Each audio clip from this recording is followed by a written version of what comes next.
Halo Rek, kalau Bolo Masen pernah dengar, ada kasus yang beberapa hari ini lagi viral nih, yang diberitakan di ppt.com. Nah, hari ini kita kedatangan para pihak yang terlibat untuk klarifikasi. Yuk, kita dengar Rek.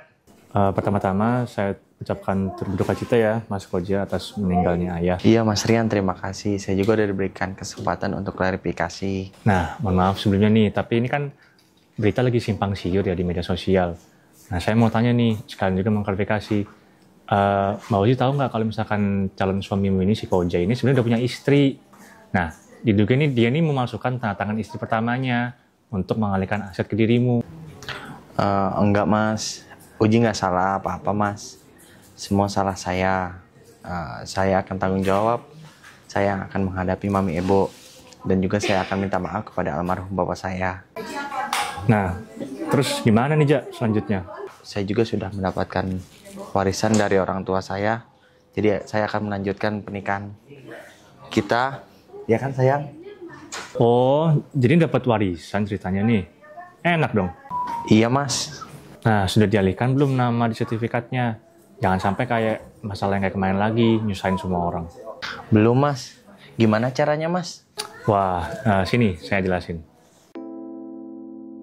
Proses pengalihan kepemilikan suatu aset seperti tanah, rumah, atau properti lainnya dari seseorang yang meninggal kepada ahli warisnya.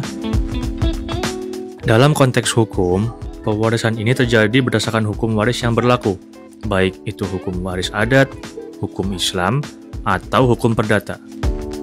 Sedangkan dalam administrasi pertanahan sendiri, peralihan hak karena pewarisan merupakan salah satu perubahan data yuridis dalam pemeliharaan data pendaftaran tanah.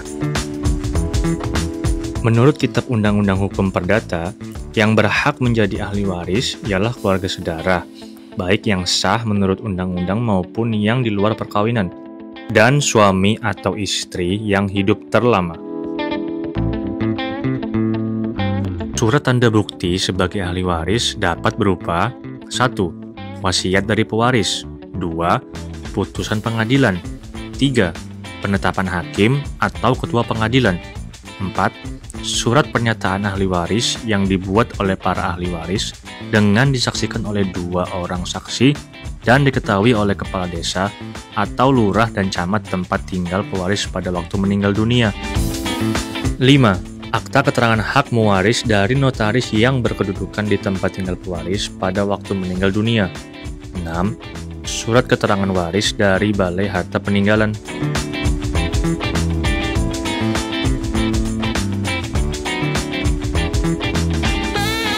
Kamu perlu tahu juga Sob, kalau berdasarkan pasal 44 Undang-Undang Nomor 24 Tahun 2013 diatur bahwa setiap kematian wajib dilaporkan kepada instansi pelaksana atau Dinas Kependudukan dan Pencatatan Sipil untuk diberikan akta kematian. Maka, berdasarkan Surat Sekretaris Jenderal Kementerian Agraria dan Tata Ruang, Badan Pertanahan Nasional nomor B-839-4-2023 menyampaikan bahwa untuk setiap permohonan pelayanan pendaftaran tanah pertama kali dan pemeliharaan data pendaftaran tanah agar mensyaratkan akta kematian yang diterbitkan oleh pejabat yang berwenang, yaitu pejabat pencatatan sipil. Kalau meninggalnya udah lama, terus pencatatan kematian penduduk yang tidak terdaftar dalam KK dan database kependudukan gimana? Bisa dilakukan melalui penetapan pengadilan ya Sob, sesuai ketentuan pasal 65 Peraturan Menteri Dalam Negeri Nomor 108 Tahun 2019. Biaya peralihan hak karena pewarisan terdiri dari PNBP, BPHTB, dan PPh. Sedangkan alur peralihan hak karena pewarisan diantaranya adalah permohonan peralihan karena pewarisan, pencatatan dan penerbitan sertifikat, serta penyerahan sertifikat. Sertifikat tanah sudah elektronik. Apabila sertifikat sebelumnya belum diterbitkan secara elektronik, maka akan dilakukan alih media, dan output layanan adalah sertifikat yang diterbitkan secara elektronik. Apabila sertifikat sudah diterbitkan secara elektronik, maka output layanan berupa sertifikat elektronik edisi lanjutan. Oke mas. Nah, jadi gimana? Mbak Ozi masih yakin mau nikah sama Koja? Yakin nih Mbak, tapi kan Mami Ibu juga mau ngelaporin dia nih atas dugaan memasukkan tanda tangan.